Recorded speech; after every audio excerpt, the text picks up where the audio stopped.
Hi friends, welcome to p chemistry. మనం ఈ క్లాస్లో అటామిక్ స్ట్రక్చర్ గురించి తెలుసుకుందాం. ఈ అటామిక్ స్ట్రక్చర్ అనేది మనకు టీఎస్ జెన్కో అండ్ సెట్ కానీ ఈవెన్ ఐఐటి జేఈ నీట్ లాంటి ఎగ్జామ్లలో చాలా ఇంపార్టెంట్ టాపిక్. ఇది మనం మినిమం బేసిక్ నుంచి వెళ్ళాలి. అసలు యాటమ్ అంటే ఏంటి నుంచి దాంట్లో క్యాలిక్యులేషన్ వివిధ రకాల ఫార్ములాస్ ఉంటాయి, అవన్నిటి గురించి నెమ్మదిగా నేర్చుకుందాం. ఓకేనా? ఫస్ట్ ఇందులో అటామిక్ స్ట్రక్చర్లో ఫస్ట్ యాటమ్ అంటే ఏంటిదో తెలియాలండి. మనకు యాటమ్ అంటే ఏంటిది? Which is indivisible. ఒక పార్టికల్ తీసుకున్నట్టయితే అదే చిన్నదిగా, దాన్ని అంతకంటే చిన్న భాగంగా మనం విడగొట్టలేము. అలాంటి దాన్ని మనం యాటమ్ అని చెప్పాను. అంటే which is indivisible, A particle which is indivisible into further particles, that is known as atom. ఓకేనా? సో మాలిక్యూల్ అంటే ఏంటి మరి? మాలిక్యూల్ ఈజ్ డివిజిబుల్, మీన్స్ వివిధ రకాల ఆటమ్స్ అన్ని కలిసిపోయి ఒక మాలిక్యూల్గా ఏర్పడతాయండి. ఆ విధంగా మనం ఆటమ్ గురించి తెలుసుకోవచ్చు. ఈ ఆటమ్ కన్సిస్ట్ ఆఫ్, మనకు ఆటంలో 3 టైప్స్ ఆఫ్ పార్టికల్స్ ఉంటాయండి. ఓకేనా? Electron, proton, neutron. వీటిని సబ్ పార్టికల్స్ అంటాం. ఓకేనా? ఎలక్ట్రాన్, ప్రోటాన్, న్యూట్రాన్స్ అని ఉంటాయండి. ఇందులో మనకు ఎలక్ట్రాన్ అంటే ఏంటి, ప్రోటాన్ అంటే ఏంటి, న్యూట్రాన్ అంటే ఏంటి, ఈ discovery of proton, electron, neutron కూడా మనం తర్వాత నేర్చుకుందాం. ఫస్ట్ ఎలక్ట్రాన్ యొక్క మాస్ అండ్ ఛార్జ్, ప్రోటాన్ యొక్క మాస్ అండ్ ఛార్జ్, న్యూట్రాన్ యొక్క మాస్ అండ్ ఛార్జ్. ఇవి మనకు బేసిక్గా తెలవాల్సిన మ్యాటర్స్ అండి. ఒక్కసారి వీటిని ఫాస్ట్గా చూసేద్దాం. ఓకే, ఇక్కడ ఎలక్ట్రాన్ చూసుకున్నట్టయితే ఎలక్ట్రాన్ యొక్క మాస్ వచ్చేసి 9.10939 ఇంటూ 10⁻⁻31 kg. అప్రాక్సిమేట్లీ మనం జీరోగా తీసుకుంటామండి. దీని మాస్ని జీరోగా అప్రాక్సిమేట్లీ ఇదిగా తీసుకుంటాం.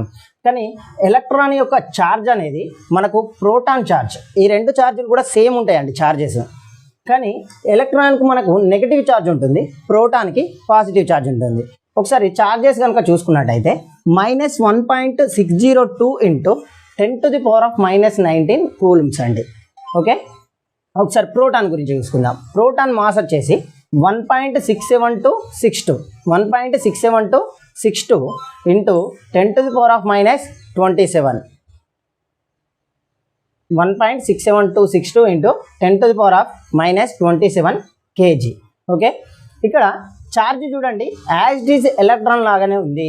ఇక్కడ పాజిటివ్ అండి, ఇది ఏం లేదు అంటే పాజిటివ్ మీన్స్ 1.602 ఇంటూ 10⁻⁻19 కూలుమ్స్ అండి. అయితే నెక్స్ట్ న్యూట్రాన్కి వెళ్దాం. న్యూట్రాన్ అనేది మనకు దీనికి ఎటువంటి ఛార్జ్ అనేది ఉండదు, ఛార్జ్ ఈజ్ జీరో. దీనికి పాజిటివ్, దీనికి నెగిటివ్, న్యూట్రాన్కి నో ఛార్జ్. అండ్ న్యూట్రాన్ యొక్క మాస్ వచ్చేసి 1.67493. ఇక్కడ చూడండి, ఆల్మోస్ట్ 1.67 యాజ్ ఇట్ ఈజ్ ఉన్నాయి, జస్ట్ లాస్ట్ డిజిట్స్ చేంజ్ ఉన్నాయి. చూడండి 262493. అంటే ప్రోటాన్ కంటే లిటిల్ బిట్ ఎక్కువగా ఉంటుందండి. న్యూట్రాన్ మాస్ అనేది కొంచెం ఎక్కువగా ఉంటుంది. సో ఇక్కడ 1.67493 ఇంటూ 10⁻⁻27 kg అని చెప్తున్నాం. ఒకసారి వీటి యొక్క మాసెస్ కనుక చూసుకున్నట్టయితే, సైజ్ కానీ మాస్ కానీ చూసుకున్నట్టయితే, మనము ఆర్డర్ కనుక చూస్తే neutron is greater than proton, that is greater than electron అండి. అంటే ఇప్పుడు న్యూట్రాన్ అనేది కొంచెం పెద్దగా ఉంటుంది, దానికంటే కొంచెం చిన్నగా ప్రోటాన్ ఉంటుంది, దానికంటే ఎలక్ట్రాన్ అనేది ఇంకా చిన్నగా ఉంటుంది. సో ఇవి మనకు బేసిక్గా తెలియాల్సిన ఇన్ఫర్మేషన్. నెక్స్ట్ కాన్సెప్ట్, ఒకసారి అటామిక్ మోడల్స్ చూసుకుందామండి. ఇది మనకు థియరిటికల్గా రాసే ఎగ్జామ్ కాదు కాబట్టి జస్ట్ అంటే ఏంటిదో తెలుసుకొని వెళ్ళిపోదాం. ఇక్కడ థామ్సన్ అనే అతను మనకి యాక్చువల్గా ఎలక్ట్రానిక్ అనుకున్నాడని తెలుసు. అతని 2 మోడల్స్ ఉన్నాయి. ఒకటి cathode ray experiment. Cathode ray అంటే ఏంటిదంటే నెగిటివ్ ఛార్జ్డ్ రే ఉంటుందండి. దాన్ని పంపించినప్పుడు ఏమవుతుంది, ఎలక్ట్రాన్స్ ఉన్నాయి కాబట్టి అది ఎజెక్ట్ అవ్వడం జరుగుతుంది, మనకు రిటర్న్ రావడం జరుగుతుంది. అంటే నెగిటివ్ మనకి ఏమైతే రిపల్షన్స్ వల్ల బయటకు రావడం జరుగుతుంది. అందుకని ఈ కాథోడ్ రే ఎక్స్పెరిమెంట్ ద్వారా ఎలక్ట్రాన్ ఉంది అని చెప్పేసి థామ్సన్ ప్రూవ్ చేసిండండి. ఈ ప్లంపర్డింగ్ మోడల్ అంటే ఏంటిదంటే, ఇందులో మనకు ఒక పుచ్చకాయలా ఉంటుందండి, దాన్ని కట్ చేస్తే మనకు అందులో ఉన్నటువంటి గింజలు ఉంటాయి కదా, అలా ఎలక్ట్రాన్స్ ఉంటాయి ఒక ఆటమ్ని కట్ చేస్తే అన్నట్టు చెప్పాడండి. ఇది థామ్సన్ ప్లంపర్డింగ్ మోడల్. ఇక నెక్స్ట్ కాథోడ్ రే ఎక్స్పెరిమెంట్ అయితే నెక్స్ట్ రూథర్ఫర్డ్స్ ఆల్ఫా స్కాటరింగ్ ఎక్స్పెరిమెంట్. ఈ రూథర్ఫర్డ్ అనే అతడు యాక్చువల్గా కనిపెట్టింది ఏంటిదంటే న్యూక్లియస్ అండి. న్యూక్లియస్ అంటే మనకు ఆల్రెడీ తెలుసు, ఆటం మధ్యలో ఉంటుంది. ఇది ఒక ఆటం అనుకుంటే ఇందులో ఉన్నటువంటి ఈ ఆటం ఉంటుంది కదా, ఈ ఆటం మధ్యలో ఉన్నటువంటి దాన్ని న్యూక్లియస్ అన్నాడండి. యాక్చువల్గా ఎట్లా చేసిండంటే దీన్ని, ఈ ఆల్ఫా రేస్ని పంపించినప్పుడు, ఆల్ఫా రేస్ అంటే మనకు పాజిటివ్ ఉంటుంది, ఒక గోల్డ్ ఫైల్ కూడా పంపించినప్పుడు అవి ఏమవుతాయి, దానికి దాకి రిటర్న్ రావడం జరుగుతుంది. అంటే పాజిటివ్ రిపల్షన్స్ వల్ల వచ్చినాయి, కొన్ని స్కాటర్ అయినాయి అని చెప్పి చెప్పాడండి. ఇక్కడ చూసుకున్నట్టయితే యాక్చువల్లీ ఆల్ఫా పార్టికల్ అంటే ఏంటిదంటే హీలియం అండి. మనకి హీలియంని ఆల్ఫా పార్టికల్ అంటాం. దాన్ని ఒక గోల్డ్ ఫైల్ నుంచి పంపించిండు, అది అనేది అలా జరిగిందని చెప్పేసి ఇక్కడ ఉన్నటువంటి మధ్యలో ఏదో ఉంది పాజిటివ్నెస్, ఆ పాజిటివ్నెస్ని న్యూక్లియస్ అని చెప్పాడండి. యాక్చువల్లీ ఈ న్యూక్లియస్లో ఏమేమి ఉంటాయంటే మనకు ఈ న్యూక్లియస్లో ప్రోటాన్ అండ్ న్యూట్రాన్ ఉంటాయని చెప్పాడండి. ప్రోటాన్ అండ్ న్యూట్రాన్ ఉంటాయని మనకు తెలుసు, ఇది ఆల్రెడీ చిన్నప్పటి నుంచి నేర్చుకుంటున్నాం. ఇవి రెండు ఉంటాయని తెలుసు. అంటే ఈ మిడిల్ పార్ట్ ఉన్నటువంటి దాన్ని మనం ఏమంటున్నాం, న్యూక్లియస్ అంటున్నాం. సో ప్రోటాన్ అండ్ న్యూట్రాన్స్ ఎక్కడ ఉంటున్నాయి, న్యూక్లియస్లో ఉంటున్నాయి కాబట్టి వాటిని న్యూక్లియన్స్ అంటాం. వాటిని ఏమంటాం, న్యూక్లియన్స్ అంటామండి. ఇది మనకు రూథర్ఫర్డ్స్ ఆల్ఫా స్కాటరింగ్ ఎక్స్పెరిమెంట్ ద్వారా తెలిసింది. ఇందులోనే మనకు అటామిక్ నెంబర్ అంటే ఏంటిది, మాస్ నెంబర్ అంటే ఏంటిది, ఇవన్నీ వస్తాయి. ఒకసారి మోడల్ చూసిన తర్వాత వాటి గురించి మంచిగా నేర్చుకుందాం, ఓకేనా. Next bores atomic model. ఈ బోర్స్ అటామిక్ మోడల్ అంటే ఏమని చెప్పాడంటే ఎలక్ట్రాన్ అనేది న్యూక్లియస్ చుట్టూ తిరుగుతుంది, ఇది ఒక షెల్స్లలో తిరుగుతుంది అని చెప్తుండ్రు. అయితే ఇది ఒక తిరిగే కక్షనే ఏమంటున్నామంటే షెల్స్ అంటాం. సో ఎలక్ట్రాన్ అనేది ఒక షెల్ నుండి ఇంకో షెల్లోకి, ఇంకో షెల్ నుంచి ఇంకో షెల్కి ఇలా వెళ్తుంది. అంటే సపోజ్ ఈ న్యూక్లియస్ చుట్టూ మనకి ఎలక్ట్రాన్ తిరుగుతుంది అనుకుంటే, ఈ షెల్స్ అనుకుందామండి, ఇక్కడ ఎలక్ట్రాన్ ఉంది. అప్పుడు ఏమైంది, ఇది ఇక్కడ నుంచి ఇక్కడికి వెళ్ళిపోతుంది, ఒకసారి ఇక్కడ నుంచి లేదా ఇక్కడికి వెళ్తుంది. ఈ విధంగా ఎలక్ట్రాన్ ట్రాన్సిషన్స్ అనేవి జరుగుతాయి. జరిగినప్పుడు ఏమవుతుందంట అంటే ఇక్కడ ఇది E1 అనుకుందాం, దీన్ని E2, ఇది ఎనర్జీ స్టేట్ 1, ఇది ఎనర్జీ స్టేట్ 2. ఒకసారి ఎనర్జీ స్టేట్ 1 నుంచి ఎనర్జీ స్టేట్ 2కి ఎలక్ట్రాన్ అనేది వెళ్ళిపోయినప్పుడు ఏం జరుగుతుందంటే ఎనర్జీ అనేది అబ్జార్ప్షన్ జరుగుతుందని చెప్తుండు. నెక్స్ట్ ఒకవేళ ఎలక్ట్రాన్ అనేది ఈ హయ్యర్ షెల్ నుంచి లోయర్ షెల్కి వస్తుందండి ఎలక్ట్రాన్ అనేది, అప్పుడు ఏమవుతుందంట అంటే ఎనర్జీ అనేది ఎమిషన్ జరుగుతుంది. దీన్నే రేడియేషన్ అంటున్నాం, దీన్నే రేడియేషన్ అని చెప్తున్నాం. సో ఇక్కడ అబ్జార్ప్షన్, ఓకే. ఇతను ఏం చెప్తుండంటే మనకు రేడియేషన్ గురించి చెప్తుండు. ఇక్కడ ఎనర్జీ లెవెల్స్ ఉంటాయి, షెల్స్ ఉంటాయి, ఇవన్నిటి గురించి చెప్పేది మనకు బోర్స్ అటామిక్ మోడల్ అండి.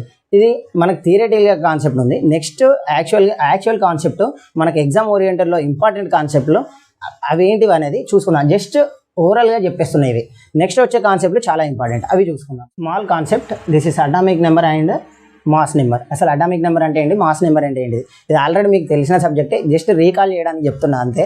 ఒకసారి చూడండి, అటామిక్ నెంబర్ అంటే ఏంటిది, న్యూక్లియస్లో ఉన్నటువంటి ప్రోటాన్ల సంఖ్యనే మనం ఏమంటున్నాం atomic number. The number of protons presented in the nucleus is called atomic number. We can indicate with Z అంటే ఏం లేదండి, జెడ్తోని మనం అటామిక్ నెంబర్ సూచిస్తున్నాం. అటామిక్ నెంబర్ అంటే ఏంటిది, న్యూక్లియస్లో ఉన్నటువంటి ప్రోటాన్ నెంబర్, ఓకేనా.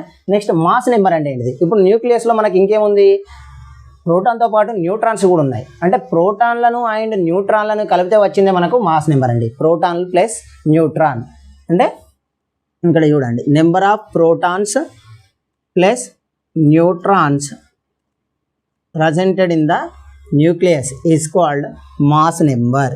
ఇక్కడ only number of protons. So మనం ఒక మాలిక్యూల్ని ఇండికేట్ చేయాలనుకుంటే, సపోజ్ మనకు హైడ్రోజన్ చూసుకుందామండి, హైడ్రోజన్ 1 ఉంటుంది. హీలియం చూసుకున్నట్టయితే 2He4. అంటే ఇక్కడ కింద ఇండికేట్ చేసేది మనకు జెడ్ అండి, అంటే అటామిక్ నెంబర్.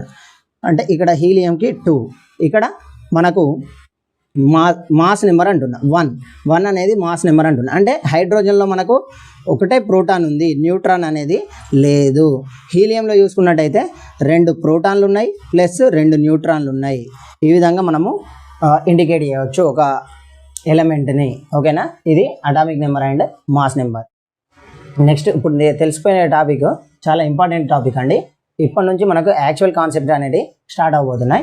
ఇందులో బ్లాక్ బాడీ రేడియేషన్ అండి. బ్లాక్ బాడీ రేడియేషన్ అంటే మనకు బ్లాక్ బాడీ అంటే ఏంటిదో తెలియాలి. బ్లాక్ బాడీ అంటే ఏంటిది, perfect absorber and perfect emitter.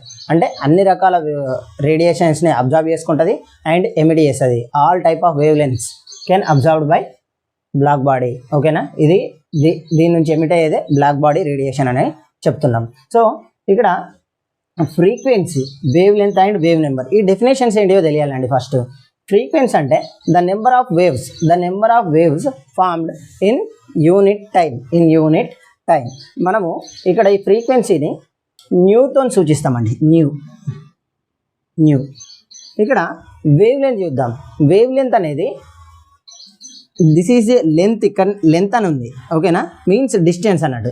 The distance between to crest లేదా టు ట్రఫ్స్, అడ్జసెంట్ ట్రఫ్స్ లేదా అడ్జసెంట్ క్రెస్ట్. ఇక్కడ ఈ పైన ఉన్నటువంటి ఈ వేవ్ అనుకుందాం, ఒక వేవ్ అనేది ఈ విధంగా వెళ్తుందండి. ఈ విధంగా వెళ్ళినప్పుడు మనకు ఈ పైన ఉన్నటువంటి వాటిని మనం ఏమంటామంటే క్రెస్ట్ అంటామండి, క్రెస్ట్.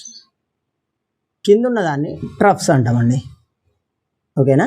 సో అడ్జసెంట్ క్రెస్ట్ అంటున్నా అంటే ఇది అండ్ ఇది, ఈ రెండింటి మధ్య డిస్టెన్స్ ఉన్నది చూడండి, దీన్ని వేవ్ లెంత్గా చెప్తున్నా అండి. దీన్ని వేవ్ లెంత్, దీన్ని ల్యాండాతోనే ఇండికేట్ చేస్తామండి, ల్యాండా. ఓకేనా? ల్యాండాతో, లేదా ఈ రెండింటి మధ్య డిస్టెన్స్ కూడా చెప్పుకోవచ్చు. ఈ రెండింటి మధ్య డిస్టెన్స్ కూడానే ల్యాండా అనే వేవ్ లెంత్. ఇక్కడ ఒకసారి ఫ్రీక్వెన్సీ అని చెప్పాను, number of waves form in unit time అన్నాను. ఇప్పుడు చూడండి, ఇది ఒక యూనిట్ టైం అంటే 1 సెకండ్గా తీసుకుందాం. ఈ 1 సెకండ్లో మనకు నెంబర్ ఆఫ్ వేవ్స్, ఎన్ని వేవ్స్ ఫామ్ అయినాయి, అది ఆ నెంబర్ వచ్చేసి మనకు ఫ్రీక్వెన్సీ అండి. ఇక్కడ ఒకసారి ఫ్రీక్వెన్సీకి అండ్ వేవ్ నెంబర్కి చాలామంది కన్ఫ్యూజ్ అవుతారండి. వేవ్ నెంబర్ని న్యూ బార్తో సూచిస్తామండి. ఈ రెండింటి మధ్య అసలు డిఫరెన్స్ ఏంటి అంటే, ఫ్రీక్వెన్సీ అనేది టైం డిపెండెంట్ అండి, టైం మీద ఆధారపడి ఉంటుంది. అంటే పర్ యూనిట్ టైంలో ఫామ్ అయినటువంటి వేవ్స్ని ఫ్రీక్వెన్సీ అన్న. అదే వేవ్ నెంబర్ తీసుకున్నట్టయితే డిస్టెన్స్ అండి, ఇది డిస్టెన్స్ డిపెండెంట్ అండి. అంటే పర్ యూనిట్ డిస్టెన్స్లో ఫామ్ అయినటువంటి వేవ్స్ని వేవ్ నెంబర్గా చెప్పుకోవచ్చు. ఇది నెంబర్ ఆఫ్ వేవ్సే, ఇది నెంబర్ ఆఫ్ వేవ్సే. కానీ ఇక్కడ మనం ఏమని చెప్తున్నాం, యూనిట్ టైం అని అంటున్నాం. ఇక్కడ ఏమంటున్నాం, యూనిట్ డిస్టెన్స్ అని అంటున్నాం. అంటే 1 సెంటీమీటర్లో ఫామ్ అయిన వేవ్స్ ఉంటాయి కదా, వాటిని వేవ్ నెంబర్గా చెప్పుకోవచ్చు. అదే 1 సెకండ్లో ఫామ్ అయిన వేవ్స్ని ఫ్రీక్వెన్సీగా చెప్పవచ్చు. అందుకనే దీన్ని సెంటీమీటర్ ఇన్వర్స్గా చెప్తాం, దీన్ని టైం ఇన్వర్స్గా చెప్తామండి. సారీ, ఉల్టా చెప్తున్నా.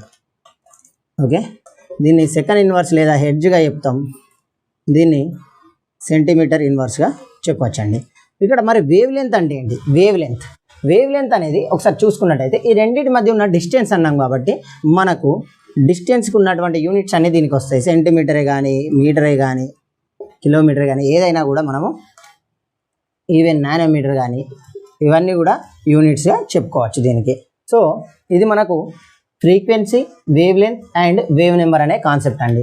జస్ట్ డెఫినేషన్స్ అది ఏ విధంగా ఫామ్ అయినాయి అనేది ఇక్కడ చూసి చేసుకోవచ్చు. ఇంకొకటి కూడా చెప్తాను ఇక్కడే, యాంప్లిట్యూడ్ అంటే ఏంటిది, యాంప్లిట్యూడ్ అంటే ఏంటో తెలుసుకోవాలి మనం. ఒకసారి ఇక్కడనే రాస్తుంది డైరెక్ట్. ఇక్కడ హైట్ ఆఫ్ ది క్రెస్ట్ అంటున్నా, అంటే ఈ నుంచి ఈడికి ఎంత హైట్ ఉంది, లేదా డెప్త్ ఆఫ్ ది ట్రఫ్. ఓకేనా? డెప్త్ ఆఫ్ ది ట్రఫ్ లేదా height of the crest is known as amplitude. ఏంటిది అది? యాంప్లిట్యూడ్. దీన్ని ఏమని చెప్పచ్చు?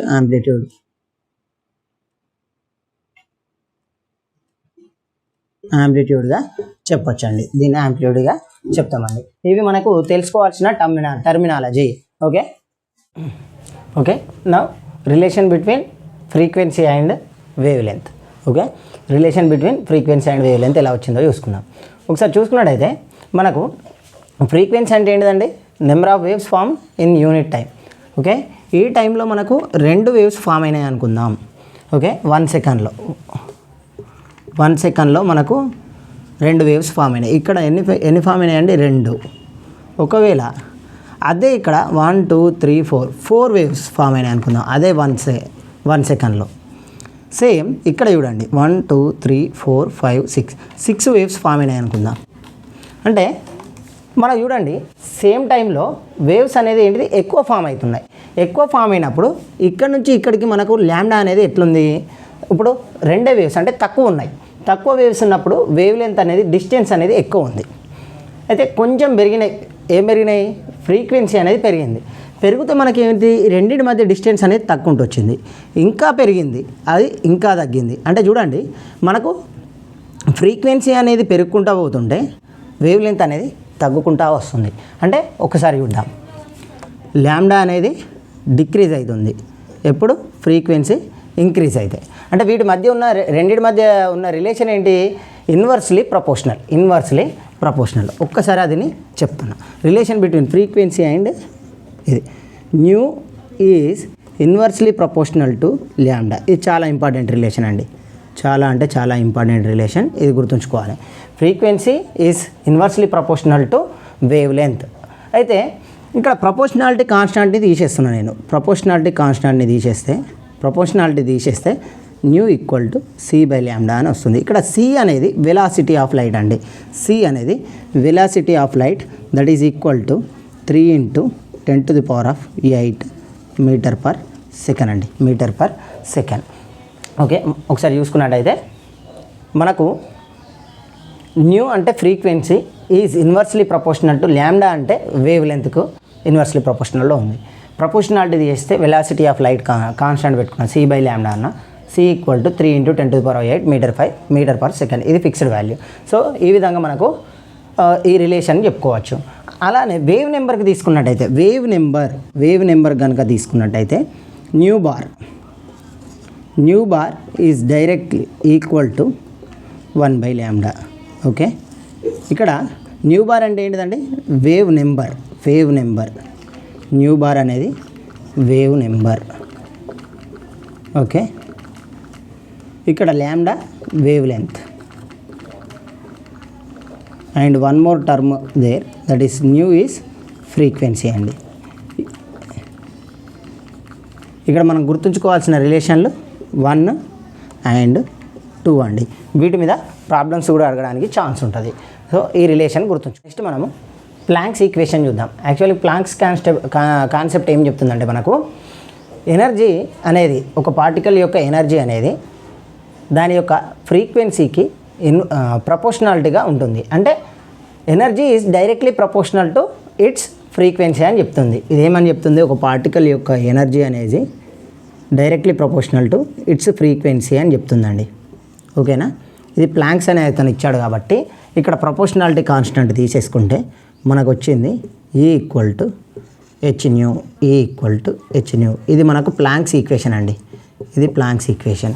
మనకు ఆల్రెడీ తెలుసు న్యూ వాల్యూ ఏంటి? c/λ అనుకున్నాం ఇందాక. కాబట్టి మనం E ఈక్వల్ టు ఏమని రాసుకోవచ్చు?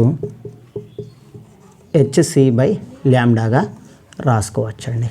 hc/λగా రాసుకోవచ్చు. మనం ఇక్కడ గమనించాలి, హెచ్ అనేది ఏంటిది? ప్లాంక్స్ కాన్స్టెంట్ అని చెప్తున్నాం. హెచ్ అంటే ఏంటిది? Planck's constant. H value equal to 6.625 × 10⁻⁻27 erg second అండి. Erg second or 6.625 × 10⁻⁻34 joule second అండి. Joule second. ఓకే, మనకి ఇక్కడ ప్లాంక్స్ ఈక్వేషన్ ఏమని చెప్తుంది? Energy, the relationship between energy and frequency ఏ విధంగా ఉంటుందంట? డైరెక్ట్లీ ప్రపోర్షనల్గా ఉంటుంది అని చెప్తున్నాం. అక్కడ energy is equal to hν అని చెప్పుకున్నాం.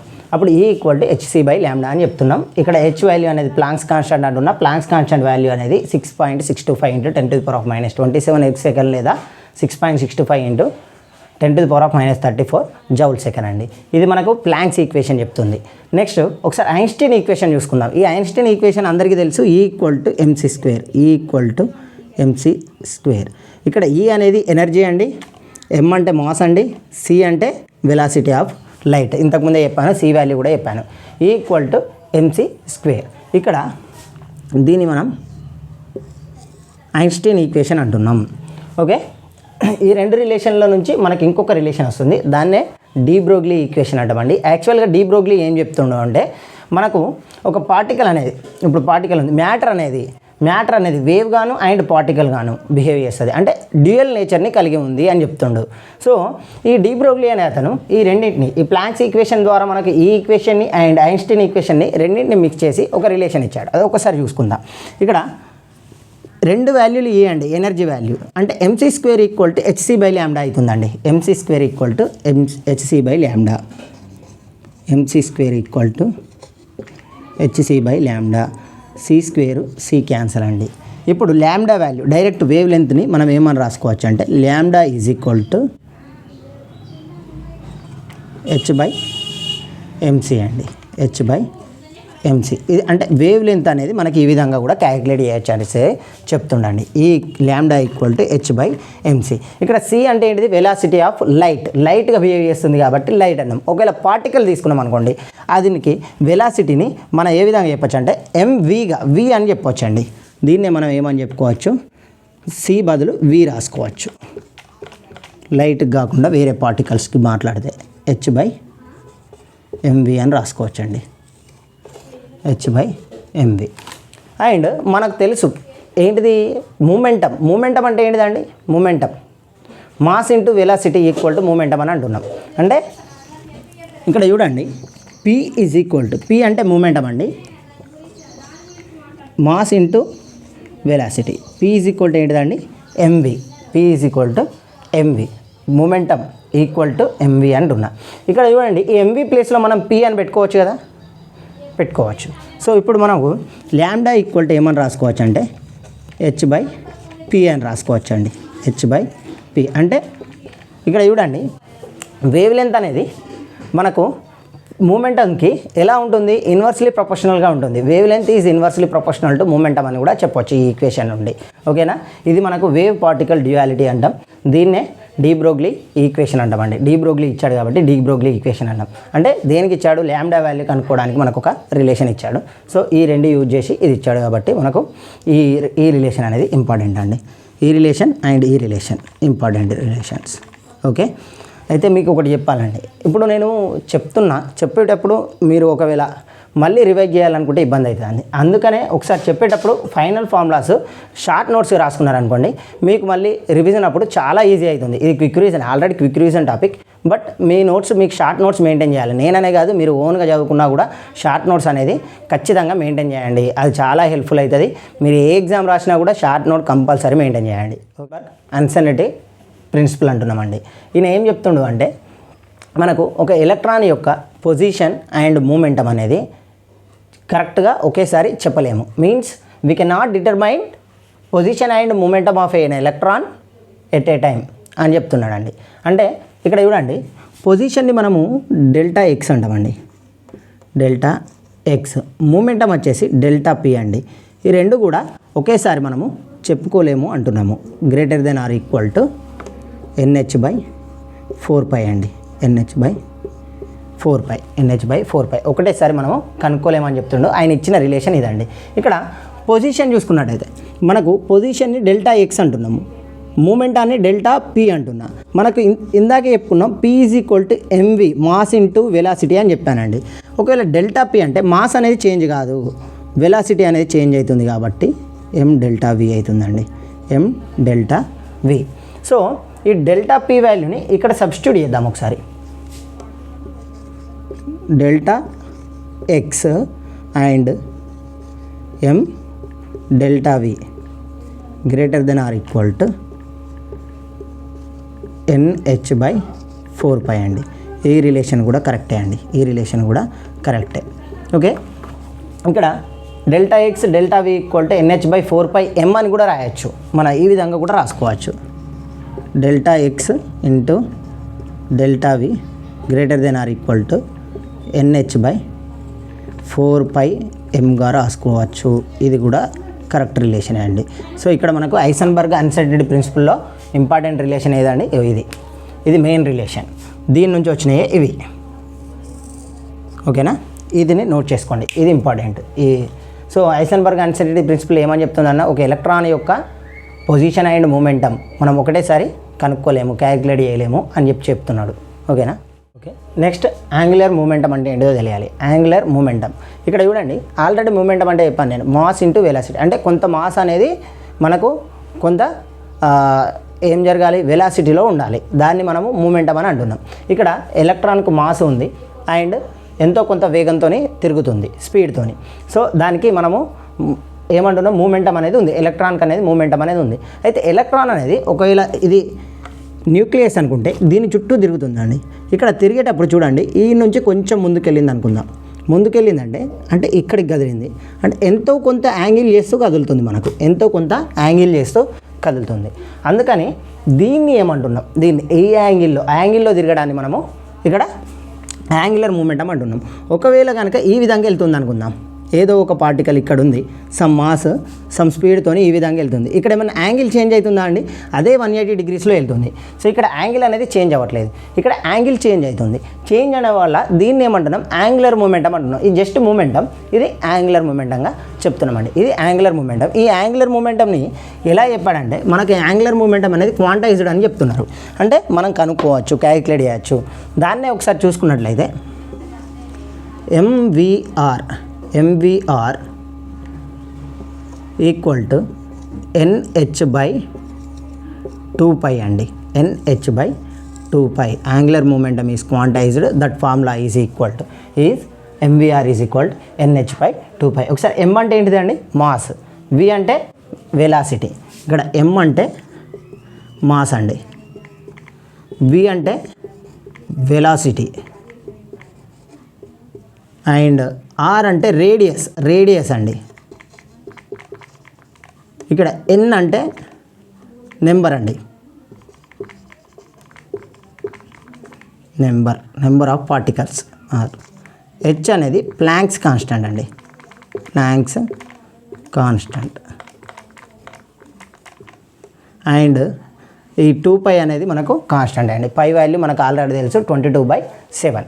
ఈ విధంగా మనకు యాంగులర్ మూమెంటం అనేది క్వాంటైజ్డ్ అని చెప్తుండు. That formula is MVR is equal to NH/2πగా చెప్పుకోవచ్చు. ఆల్రెడీ మనకు తెలుసు, ఏమని తెలుసు? P is equal to MV అంటున్నాం. P is equal to MV అంటున్నాం. ఇంతకుముందు మనము డి బ్రోగ్లీ ఈక్వేషన్ చెప్పుకున్నామండి. డి బ్రోగ్లీ ఈక్వేషన్ దాన్ని కూడా ఇక్కడ యూజ్ చేస్తాం. ఫస్ట్ అయితే ఇది చూద్దాం.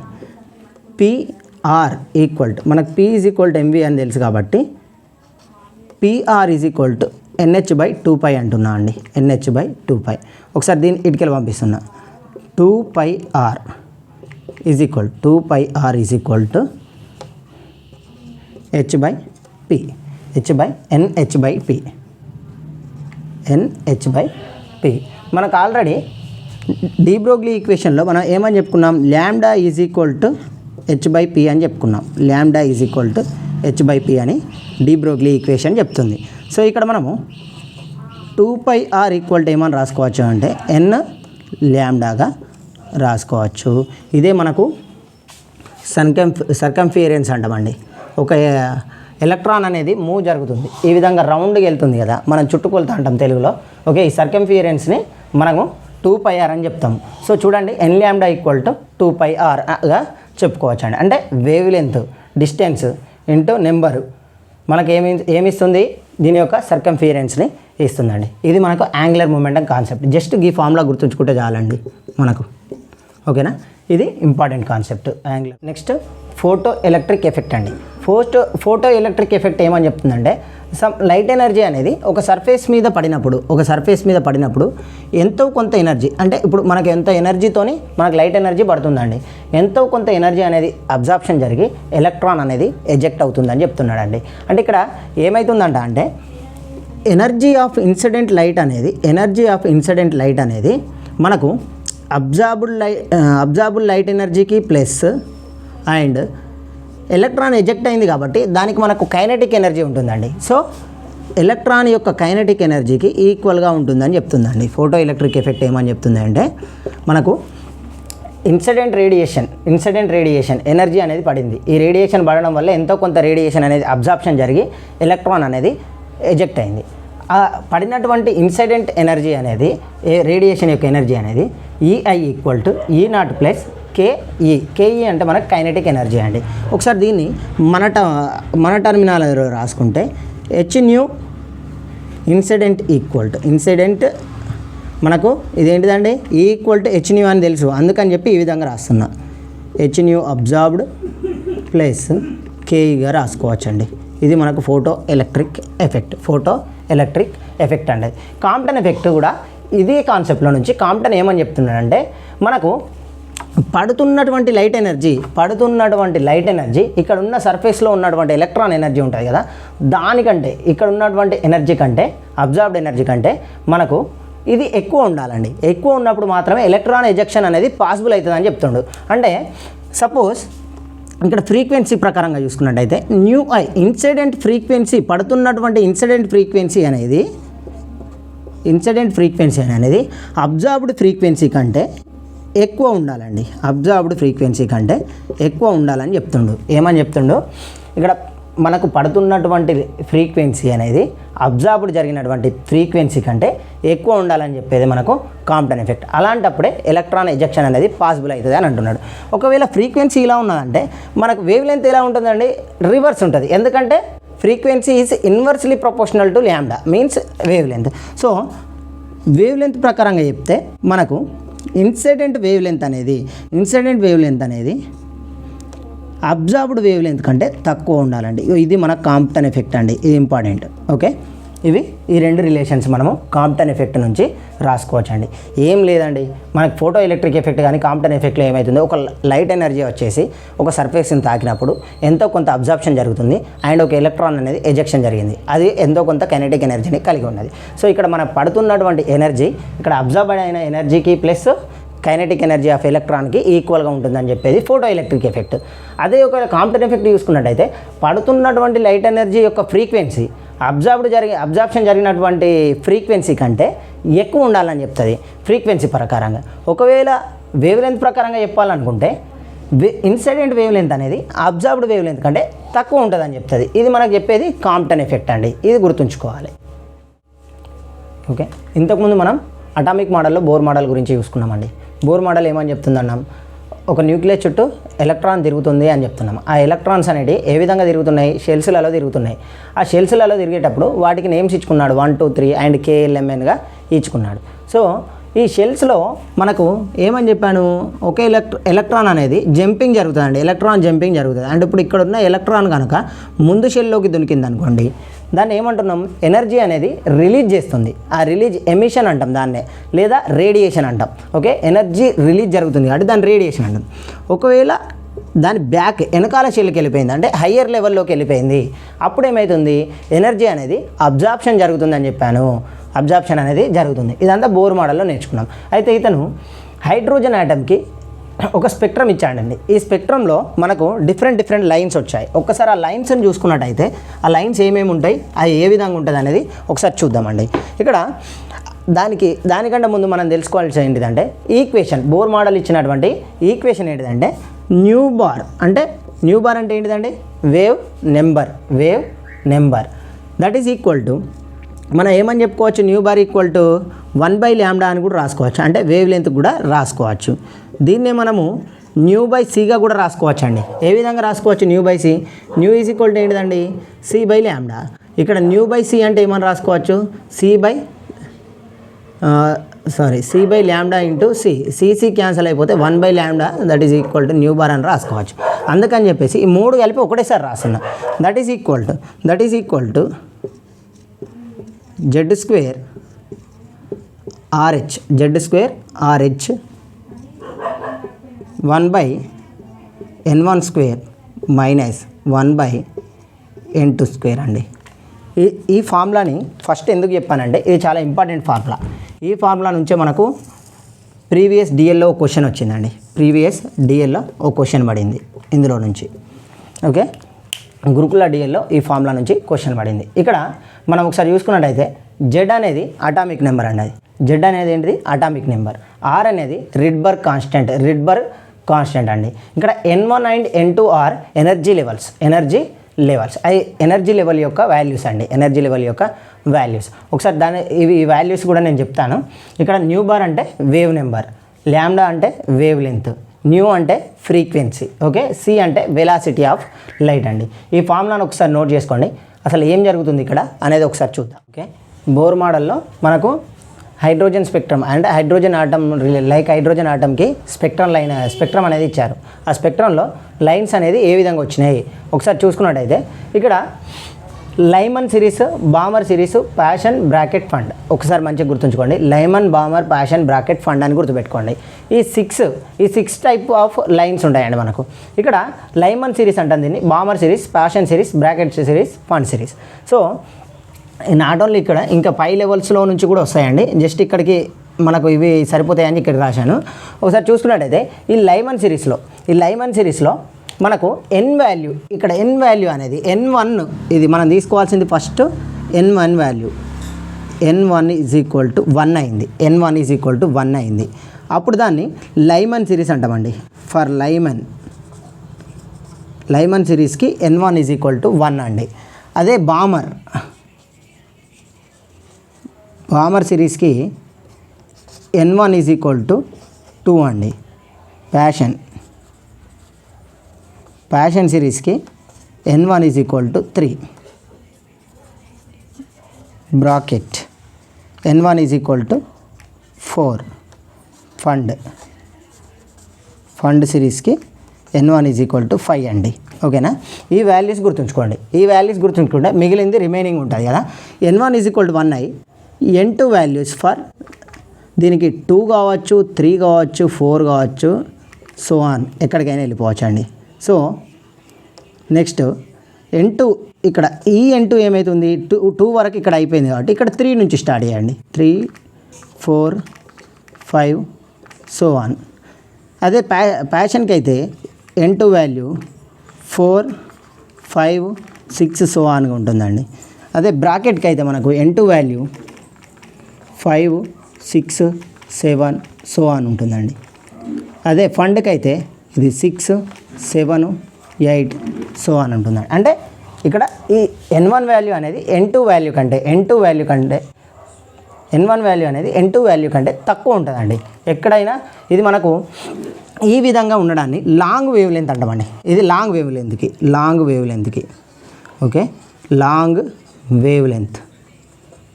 ఓకేనా, లాంగ్ వేవ్ లెంత్ ఉన్నప్పుడు ఈ కండిషన్ అండి మనకు లాంగ్ వేవ్ లెంత్లో ఈ ఈక్వేషన్లో n1 వాల్యూ అనేది 1 అయితే లైమన్ సిరీస్ అండ్ 2 అయితే బామర్ సిరీస్, 3 అయితే ప్యాషన్, 4 అయితే బ్రాకెట్, 5 అయితే ఫండ్.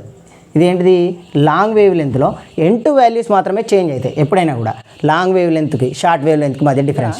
లాంగ్ వేవ్ లెంత్లో n2 వాల్యూస్ అనేది ఏ విధంగా ఉన్నాయి, 2, 3, 4 అంటే ఇక్కడున్న సంఖ్య కంటే ఇక్కడున్న నెంబర్ కంటే ఎక్కువ నెంబర్ ఉంటుందండి. ఎక్కువ నెంబర్ నుంచి స్టార్ట్ అయ్యి సో ఆన్ వెళ్ళిపోతాయి. అదే గమనించండి ఇక్కడ ఇది long wave length, longer wave length అంటున్నా.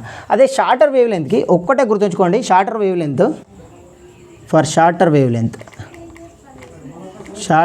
లెంత్కి మనకు n2 అనేది ఎప్పుడైనా కూడా ఇన్ఫినిటీ అండి, ఎప్పుడైనా ఇన్ఫినిటీ. షార్టర్ వేవ్ లెంత్కి ఏంటిదండి మనకి ఎప్పుడైనా కూడా ఇన్ఫినిటీగా ఉంటుందండి. n2 వాల్యూ అనేది ఇన్ఫినిటీ.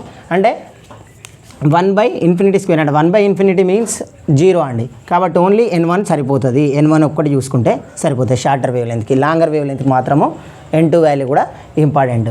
ఈ ఫార్ములా బేస్ చేసుకొని మనకు డిఎల్లో ఒక క్వశ్చన్ పడి ఈ సిరీస్లు ఏ రీజన్లో ఏర్పడుతున్నాయో చూసుకుందాం. లైమన్ సిరీస్ అనేది మనకు యూవీ రీజన్లో ఏర్పడుతుంది. బామర్ సిరీస్ అనేది విజిబుల్ రీజన్లో ఏర్పడుతుందండి. రిమైనింగ్ 3 ఐఆర్ రీజన్లో ఏర్పడుతున్నాయండి.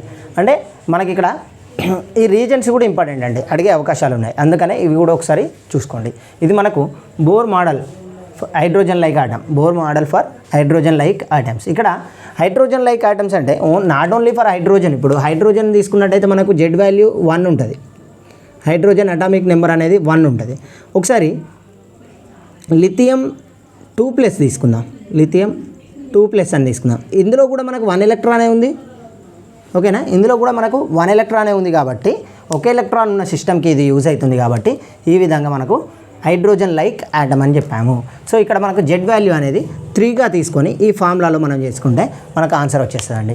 ఈ ఫార్ములా బేస్డ్ చాలా వరకు క్వశ్చన్లు అడిగారు. ఇందులోనే కాదు వేరియస్ ఎగ్జామ్లలో మనకు డిఫరెంట్ క్వశ్చన్స్ వచ్చినాయండి.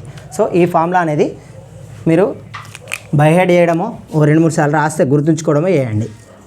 ఇది నేర్చుకుంటేనే ఇందులో నుంచి క్వశ్చన్ పడితే చేయగలుగుతాం. ఓకే, ఇది మనకు బోర్ మోడల్ అండి. Next concept quantum numbers. ఈ క్వాంటమ్ నెంబర్స్ మనకు 4 రకాలుగా ఉన్నాయి. ఒకసారి చూసుకున్నట్టయితే principal quantum number, second azimuthal quantum number, third magnetic quantum number, fourth spin quantum number. ఈ ప్రిన్సిపల్ క్వాంటమ్ నెంబర్ని మనము సింబల్ ఒకసారి చూసుకుందాం.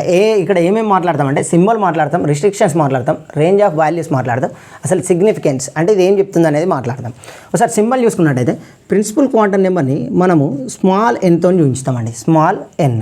అజిముతల్ క్వాంటమ్ నెంబర్ని మనము స్మాల్ ఎల్తో సూచిస్తామండి. మ్యాగ్నెటిక్ క్వాంటమ్ నెంబర్ని స్మాల్ ఎల్ అని రాసేయచ్చు, ఎం అని కూడా రాయొచ్చు. స్పిన్ క్వాంటమ్ నెంబర్ని ఎస్ అని రాసుకోవచ్చు, ఆర్ ఎంఎస్ అని కూడా రాసుకోవచ్చు అండి, రెండు కరెక్టే. ఓకేనా, ఇది మనకు సింబల్స్ అండి. ఇవి సింబల్స్, క్వాంటమ్ నెంబర్ యొక్క సింబల్స్. ఈ ప్రిన్సిపల్ క్వాంటమ్ నెంబర్ని ఎవరు ఇచ్చారంటే మనకు నీల్స్ బోర్ ఇచ్చాడండి, నీల్స్ బోర్. అజిముతల్ క్వాంటమ్ నెంబర్ని ఇచ్చింది సమ్మర్ఫీల్డ్, కొంతమంది సమ్మర్ఫీల్డ్ అంటారు, కొందరు సమ్మర్ఫీల్డ్ అంటారు. అండ్ మ్యాగ్నెటిక్ క్వాంటమ్ నెంబర్ని ల్యాండే అనే వ్యక్తి ఇచ్చాడండి. స్పిన్ క్వాంటమ్ నెంబర్ని ఇచ్చింది మనకు ఉలెన్బెక్ అండ్ గౌడ్స్మిత్ అండి. ఇవి నాలుగు సైంటిస్టులు ఇచ్చారు, ఇవి డిఫరెంట్. సో వీటి సింబల్స్. నెక్స్ట్ రిస్ట్రిక్షన్స్ అంటే దీని వాల్యూస్ ఎక్కడి నుంచి ఎక్కడికి ఉండొచ్చు. ఈ ప్రిన్సిపల్ క్వాంటమ్ నెంబర్ అనేది ఎప్పుడైనా కూడా ఇంటీజర్ అండి, పాజిటివ్ ఇంటీజర్ వాల్యూ మాత్రమే ఉంటుంది, పాజిటివ్ ఇంటీజర్. ఓకే, ఇది అజిముతల్ క్వాంటమ్ నెంబర్ అనేది ఇది కూడా పాజిటివ్ ఇంటీజరే, కానీ దీని వాల్యూ n వాల్యూ కంటే ఒకటి తక్కువగా ఉంటుంది. ఇది కూడా పాజిటివ్ ఇంటీజర్. ఓకే, దీని వాల్యూ అనేది n వాల్యూ కంటే ఒకటి తక్కువ ఉంటుందండి. ఇంటీజర్ మనకు n వాల్యూ కంటే ఒకటి తక్కువ ఉంటుంది, అంటే ప్రిన్సిపల్ క్వాంటమ్ నెంబర్ కంటే వాల్యూ ఒకటి తక్కువ ఉంటుంది. మ్యాగ్నెటిక్ క్వాంటమ్ నెంబర్ అనేది మనకిది +L నుండి -L మధ్య ఉంటుందండి. +L to -L, +L to -L or -L to +L, వీటి మధ్య ఉంటుందండి. స్పిన్ క్వాంటమ్ నెంబరు ఇది మనకు ఓన్లీ రెండు ప్లస్ ఆఫ్ గాను లేదా మైనస్ ఆఫ్ గాను ఉంటాయండి. ప్లస్ ఆఫ్ గాను మైనస్ ఆఫ్ గాను ఉంటుంది AMS వాల్యూస్ అనేటివి.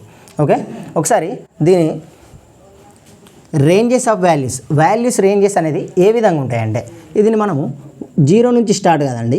n వాల్యూ అనేది 1 2 3 4 సో ఆన్గా ఉంటుందండి. అదే మనకు L వాల్యూ చూసుకున్నట్టయితే 0 1 2 3 4 సో ఆన్గా ఉంటుంది.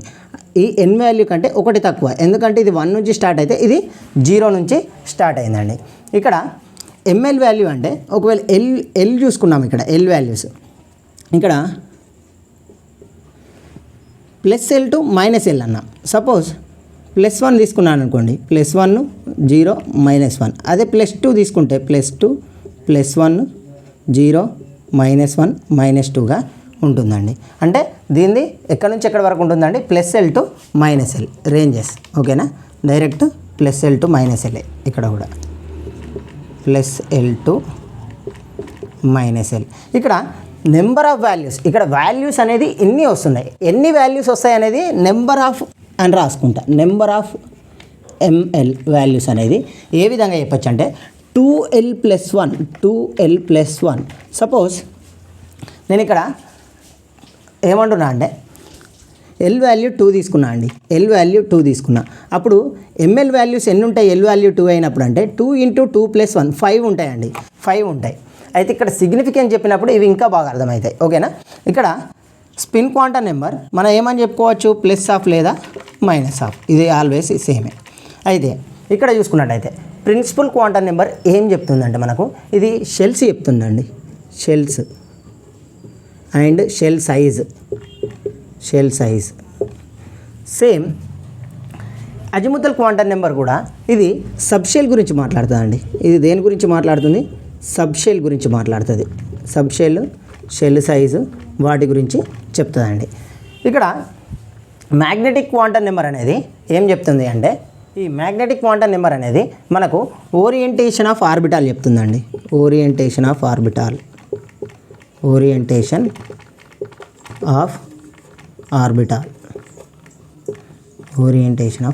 చెప్తుంది. అదే స్పిన్ క్వాంటమ్ నెంబర్ అయితే మనకు ఓరియంటేషన్ ఆఫ్ స్పిన్ అంటామండి, అంటే క్లాక్ వైజ్ లేదా యాంటీ క్లాక్ వైజ్ డైరెక్షన్లో తిరుగుతుంది అని చెప్తుంది. ఓరియంటేషన్ ఆఫ్ స్పిన్ అంటే క్లాక్ వైజ్లో తిరుగుతూనేమో ప్లస్ ఆఫ్గా చెప్తామండి, యాంటీ క్లాక్ వైజ్గా తిరిగితే మైనస్ ఆఫ్గా చెప్తుందండి. అంటే మనకు ఓరియంటేషన్ ఎలా ఉంది అనేది చెప్తుందండి. ఇది ఆర్బిటాల్స్ మనకు ఆల్రెడీ తెలుసు. ఒకటి సపోజ్ చూసుకుందాం,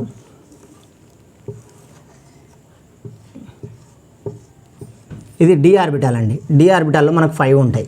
ఓకే, ఇక్కడ డి ఆర్బిటాల్కి +2 నుంచి స్టార్ట్ అవుతాయి. +2 +1 0 -1 -2గా చెప్పుకోవచ్చు. సో మనకు ఎన్ని ఉండాలి, 2 తీసుకున్నప్పుడు 2 × 2 + 1 5 వాల్యూస్ ఉండాలి. 1 2 3 4 5 వాల్యూస్ ఉన్నాయండి. 5 వాల్యూస్ ఉన్నాయి. ఆ వాల్యూస్ ఏంటి అంటే +2 +1 0 -1 -2 అండి. ఈ విధంగా మనము ఆర్బిటాల్ యొక్క ఓరియంటేషన్ గురించి తెలుపుతుందండి. నెక్స్ట్ ఇక్కడ షెల్ సబ్షెల్ గురించి చూసుకుందాం. షెల్ సబ్షెల్ దానికన్నా ముందు ఒకసారి స్పిన్ గురించి చూద్దాం. నేను ఇక్కడ క్లాక్ వైజ్ డైరెక్షన్లో తిరుగుతుంది అన్న అప్పుడు ప్లస్ ఆఫ్ ఉంటుంది. ఒకవేళ ఇవన్నీ నిండిన తర్వాత మనకేమవుతుందంటే ఫిల్అప్ చేసేటప్పుడు ఇట్లా రివర్స్ నింపుతాం. రివర్స్ నింపినప్పుడు దాని యొక్క ఓరియంటేషన్ అనేది యాంటీ క్లాక్ వైజ్ ఉన్నట్టు, అప్పుడు స్పిన్ యొక్క వాల్యూ -1/2గా ఉంటుందండి, -1/2గా ఉంటుంది. ఒకవేళ నెక్స్ట్ చూసుకున్నట్టయితే ప్రిన్సిపల్ క్వాంటం నెంబర్ చూద్దాం. ప్రిన్సిపల్ క్వాంటం నెంబర్ అంటే ఏం లేదండి, ఎలక్ట్రాన్ తిరిగే వాటిని షెల్స్ అన్నాం. నీల్స్ బోర్ చెప్పిన కాన్సెప్టే. వీటికి K, L, M, N ఈ విధంగా ఇచ్చాడండి.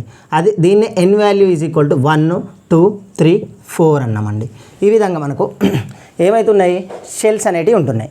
వీటికి సబ్షెల్స్ కూడా ఉంటాయంట. ఆ సబ్షెల్స్ అనేటివి ఎలా ఉంటాయంటే మనకు N వాల్యూ 1 అయినప్పుడు ఎన్ని సబ్షెల్స్ ఉంటాయంటే ఒక సబ్షెల్ ఉంటుంది, దాని వాల్యూనే 0. ఆ సబ్షెల్ ఈ విధంగా ఉంటుంది అనుకుందాం. ఆ subshell value 0. Suppose first S తీసుకుందాం. ఓకే, ఇక్కడ నెంబర్ ఆఫ్ సబ్షెల్స్ కూడా ఇంపార్టెంట్ అండి. Number of subshells equal to N అండి. Number of subshells equal to N అంటే ప్రిన్సిపల్ క్వాంటం నెంబర్. అంటే చూద్దాం, n ఈజ్ ఈక్వల్ టు 1 అయినప్పుడు L ఈజ్ ఈక్వల్ టు 0 అనే మనకి ఏమవుతుంది, సబ్షెల్ ఉంటుంది. n ఈజ్ ఈక్వల్ టు 1 అయినప్పుడు ఒకసారి ఇక్కడ రాస్తే మీకు క్లారిటీగా అర్థమవుతుందండి. అది అర్థం కావాలంటే కొంచెం ఈ సింపుల్ కాన్సెప్టే, మీకు తెలిసిన కాన్సెప్టే, కానీ ఒకసారి క్విక్ రీజన్ పర్పస్గా చెప్తున్నా. ఇక్కడ n ఈజ్ ఈక్వల్ టు 1 అంటున్నా అండి. అప్పుడు L వాల్యూ 0 అంటే ఒక వాల్యూ ఉంది, L వాల్యూ 0 అనే సబ్షెల్ ఉంది. అదే n ఈజ్ ఈక్వల్ టు 2 తీసుకుందాం. 2 తీసుకుంటే మనకి ఏమవుతుంది, L is equal to 0 and L is equal to 1 అంటే 2 సబ్షెల్స్ ఫామ్ అవుతున్నాయి. n ఈజ్ ఈక్వల్ టు ఎంత ఉన్నది, 2 ఉన్నాయి, 2 సబ్షెల్స్ ఫామ్ అవుతున్నాయి. అంటే number of subshells equal to ఏంటిది, n వాల్యూనే అని చెప్తున్నా. ఒకవేళ n ఈజ్ ఈక్వల్ టు 3 తీసుకున్నా అనుకోండి, అప్పుడు L వాల్యూ 0, 1, 2గా ఉంటున్నాయండి, 2గా ఉంటున్నాయి. ఇక్కడ సేమ్ ఇదే ప్రాసెస్ చూసుకున్నట్టయితే L ఈజ్ ఈక్వల్ టు 0 అంటే S ఆర్బిటాల్ అంటామండి. L is equal to 0 S orbital అన్న సెకండ్ షెల్లో S అండ్ P ఆర్బిటాల్స్ ఉంటున్నాయి. థర్డ్ షెల్లో S ఆర్బిటాల్ ఉంటుంది, P ఆర్బిటాల్ ఉంటుంది అండ్ D ఆర్బిటాల్ ఉంటుందండి. ఈ విధంగా మనకు షెల్స్ సబ్షెల్స్తోని ఆర్బిటాల్స్ని కూడా డిసైడ్ చేయొచ్చండి. అంటే ఆర్బిటాల్ యొక్క సైజుని కూడా డిసైడ్ చేస్తున్నాం. ఇక్కడ షెల్ సైజు, సబ్షెల్ సైజు, ఈ విధంగా మనకు సిగ్నిఫికెన్స్ ఇస్తున్నాయండి. ఓకే, ఇది మనకు క్వాంటం నెంబర్స్ నుంచి వచ్చే కాన్సెప్ట్ అండి. ఇక్కడ ఈ వాల్యూ ఇంపార్టెంట్ అండి. ఒకవేళ నేను ఒక క్వశ్చన్ అడుగుతున్నా, ఇక్కడ ఏమవుతుందంటే మనకు 100వ షెల్లో 100 ఈ విధంగా వెళ్తే 100th షెల్కి ఎన్ని సబ్షెల్స్ ఉంటాయని అడుగుతున్నా. 100th షెల్కి ఎన్ని సబ్షెల్స్ ఉంటాయి ఒకసారి మీరు కామెంట్ చేయడానికి ట్రై చేయండి. 100th షెల్కి ఎన్ని సబ్షెల్స్ ఉంటాయి అనేది. ఓకేనా, నేను వాల్యూ అడగట్లేదు, ఎన్ని సబ్షెల్స్ ఉంటాయి అనుకుంటున్నా, నెంబర్ అడుగుతున్నా జస్ట్, అదిని చేయడానికి ట్రై చేయండి. ఓకేనా. నెక్స్ట్ 3 ఇంపార్టెంట్ ప్రిన్సిపల్స్ అండి. ఈ ప్రిన్సిపల్స్ కూడా మనకు చాలా ఇంపార్టెంట్. ఎలక్ట్రాన్ ఫిల్లింగ్ ఎలా జరుగుతుంది ఏంది అనేది కూడా ఉంటుందండి. ఈ ఆబ్బో ప్రిన్సిపల్ అనేది ఫస్ట్ ఆబ్బో ప్రిన్సిపల్. ఈ ఆబ్బో ప్రిన్సిపల్ అనేది ఏమని చెప్తుందంటే ఎలక్ట్రాన్స్ ఫిల్ చేసేటప్పుడు ఫస్ట్ లోయెస్ట్ ఎనర్జీ ఆర్బిటాల్స్ నిండిన తర్వాతనే హైయెస్ట్ ఎనర్జీ ఆర్బిటాల్స్ నిండుతాయని చెప్తున్నాడండి. ఒకసారి మనకు మోలార్ డయాగ్రామ్ ఉంటుందండి. మోలార్ డయాగ్రామ్ ఇది 1s అనుకుందాం. 1s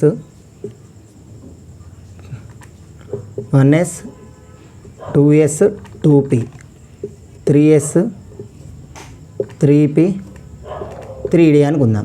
అయితే ఇక్కడ ఆబ్బో ప్రిన్సిపల్ ఏమని చెప్తుంది, ఫస్ట్ లోయెస్ట్ ఎనర్జీ ఆర్బిటాల్ నింపుదామంటుండు, దాని తర్వాత ఇంకా కొంచెం ఎనర్జీ ఎక్కువ ఉన్నది, దాని తర్వాత ఇంకా కొంచెం, ఈ విధంగా మనకు ఎనర్జీ ఆఫ్ ఆర్బిటాల్స్ అనేవి ఫస్ట్ 1s అనేది లోయెస్ట్ ఎనర్జీ ఆర్బిటాల్, దాని తర్వాత 2s, దాని తర్వాత 2p, దాని తర్వాత 3s, తర్వాత 3p, తర్వాత 4s అండి. ఇక్కడ 4s తర్వాత 3d వచ్చిందండి.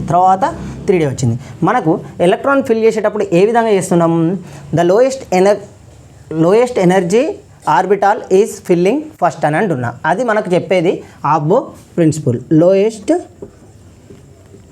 ఎనర్జీ ఆర్బిటాల్స్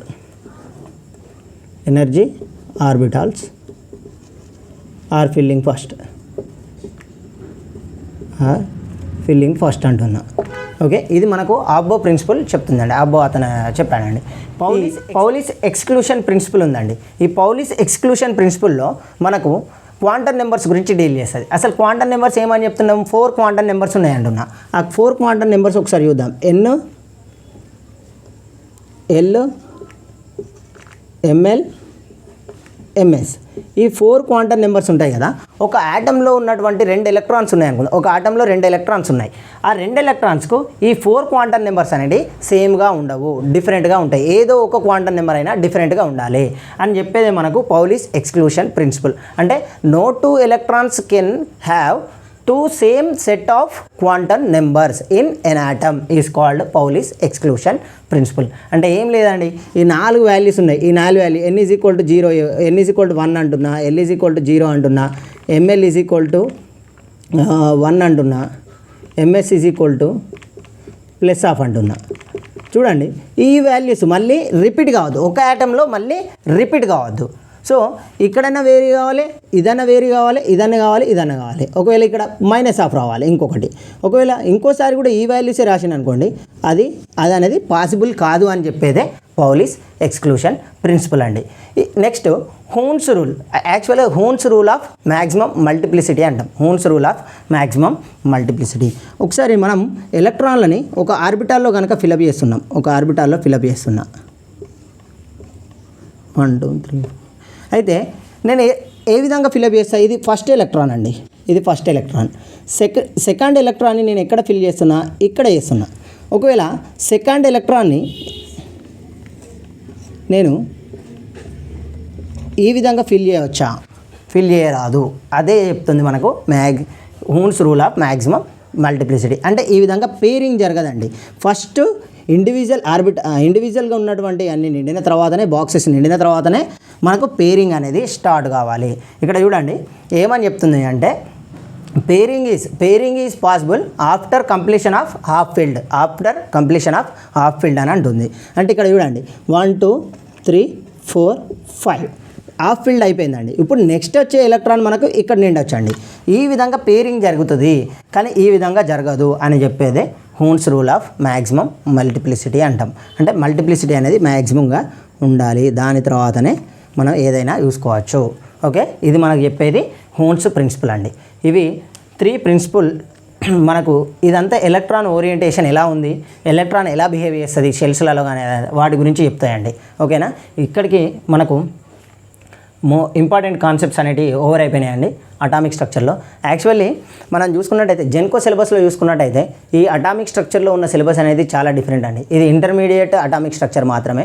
ఒకవేళ కనుక అందులో ఉన్నటువంటి సిలబస్ చూసుకున్నట్టయితే టర్మ్ సింబల్ కానీ, ఎంఓ అండ్ వీబీటీ థియరీల మధ్య ఉన్న డిఫరెన్స్ కానీ, వేరియేషన్స్ కానీ, సిమిలారిటీస్ కానీ ఇవి ఇచ్చాడండి. కానీ మ్యాక్సిమం ఎవరైనా కూడా వీటిని ఫోకస్ చేసిన తర్వాతనే వాటిని ఫోకస్ చేయాలి. సో వీటిని ఎక్కువ ఫోకస్ చేయండి.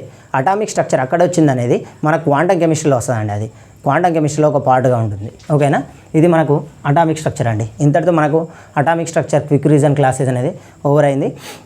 మీరు గుర్తుంచుకోవాల్సిన విషయం ఏంటంటే, జస్ట్ చెప్తే వినడం కాదు, మీరు మీ సొంతగా నోట్స్ రాసుకోవడం కానీ, ప్రాక్టీస్ చేయడం కానీ, రఫ్ నోట్స్లో 1-2 సార్లు ప్రాక్టీస్ చేస్తేనే మనకు అది గుర్తుండడం జరుగుతుంది.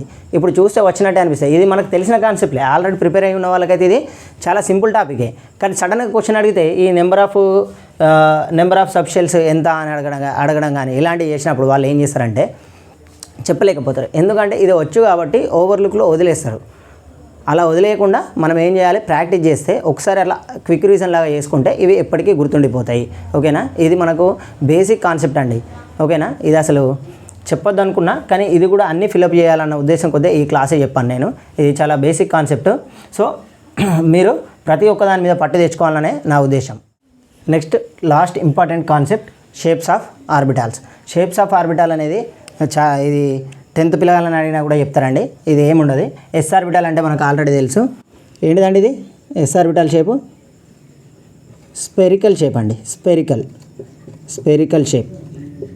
స్పెరికల్ షేప్లో ఉంటుందండి. ఓకే, పి ఆర్బిటాల్ అనేది డంబుల్ షేప్ అండి. Dumbbell shape. పిలో మనకు మళ్ళీ 3 ఉంటాయి కాబట్టి పిఎక్స్, పివై, పీజెడ్గా చెప్పొచ్చండి. ఇవి మనకు డంబుల్ ఆకారంలో ఉంటాయండి. ఓకే, డి ఆర్బిటాల్ అనేది మనకు డబుల్ డంబెల్ షేప్లో ఉంటుందండి. డబుల్ డంబెల్ మనకు మొత్తం 5 ఉంటాయి కాబట్టి డి, XY,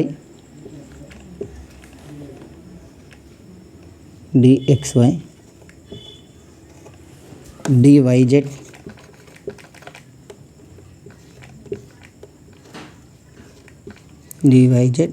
dzdx అండ్ ఇవే కాక ఇంకో రెండు ఉన్నాయి, వీటి ఓరియంటేషన్ అనేది చేంజ్ ఉంటాయి. dx స్క్వేర్ వై స్క్వేర్ మనకి ఏ విధంగా వస్తుందంటే ఇది ఎలాంగ్ ద యాక్సిస్ ఉంటుంది, along the axis dz square అండి. ఇంకోటి dz స్క్వేర్ అనేది ఇటు ఉన్నటువంటి ఇంకో దాంతో ఉంటుంది, దాన్ని ఈ విధంగా చూపెట్టవచ్చు. ఓకేనా, ఈ విధంగా మనకు డి ఆర్బిటాల్ షేప్స్ ఉన్నాయండి. ఫైనల్ ఎఫ్ ఆర్బిటాల్కి పర్ఫెక్ట్ షేప్ అనేది లేదండి, నో పాసిబుల్ షేప్ లేదా నో పర్ఫెక్ట్ షేప్.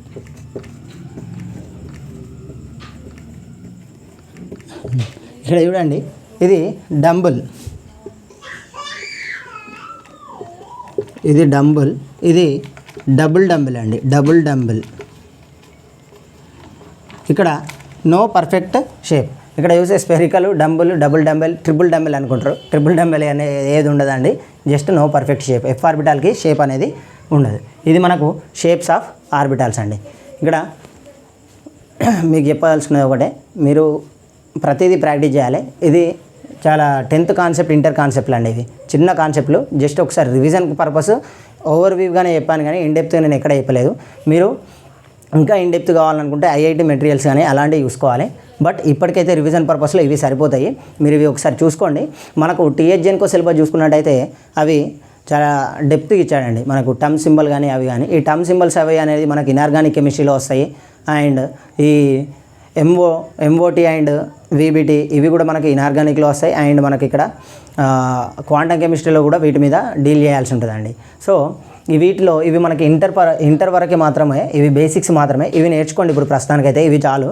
ఇవి అక్కడ వస్తాయి కాబట్టి ఆ కాన్సెప్ట్ని వదిలేయడం జరుగుతుంది, మీరు అక్కడ నేర్చుకుంటారు మంచిగా. సో మీకు చెప్పేది ఒకటే అండి, ఇది చిన్న కాన్సెప్ట్, వచ్చిన టాపిక్ అని అలా వదిలేయాల్సిన అవసరం లేదు. ఒకసారి చూసుకుంటే ఏంటిదంటే మనకు అన్నీ రివిజన్ అయిపోతాయి. కొన్ని క్వశ్చన్లు ఇందులో నుంచి కూడా అడిగినా కొందరు చేయలేరు. Number of orbitals, number of L values means azimuthal quantum number ఉంది కదా, అక్కడ దాని నుంచి మనము చెప్పమంటే చాలామంది కన్ఫ్యూజ్ అవుతారు. ఎల్ వాల్యూస్కి నెంబర్ ఆఫ్ ఎల్ వాల్యూస్కి మధ్య తేడా ఉంటుందండి. ఓకేనా, ఇది ఏ విధంగా వస్తుంది అనేది ఆల్రెడీ నేను చెప్పాను. అంటే ఒకవేళ 100th షెల్కు ఏమని చెప్పాను, ఎన్ని సబ్ షెల్స్ ఉంటాయని అడిగాను. షెల్ వాల్యూ ఇస్తే సబ్ షెల్ వాల్యూస్ ఎన్ని ఉంటాయని అడిగాను. ఫస్ట్ n = 1 అంటున్నా, అప్ టు n = 100 అంటున్నా. ఫస్ట్ షెల్కు ఒకటే సబ్ షెల్ ఉంది, సెకండ్ దానికి 2 సబ్ షెల్స్ ఉన్నాయి, థర్డ్ దానికి 3 ఉన్నాయి. ఈ విధంగా పోతే 100 దానికి ఎన్ని ఉంటాయండి, 100 ఉంటాయి. అదే ఆన్సర్ అండి ఇక్కడ. ఓకేనా, ఆల్రెడీ ఆ క్వశ్చన్ నేను అక్కడ ఇచ్చాను, దానికి ఆన్సర్ 100. ఓకేనా, థ్యాంక్ యూ. ఇంతటితో ఈ కాన్సెప్ట్ ఓవర్. ఇంకేమైనా డౌట్స్ ఉంటే మీరు కామెంట్ సెక్షన్లో అడగవచ్చండి. ఓకే, థ్యాంక్ యూ అండి.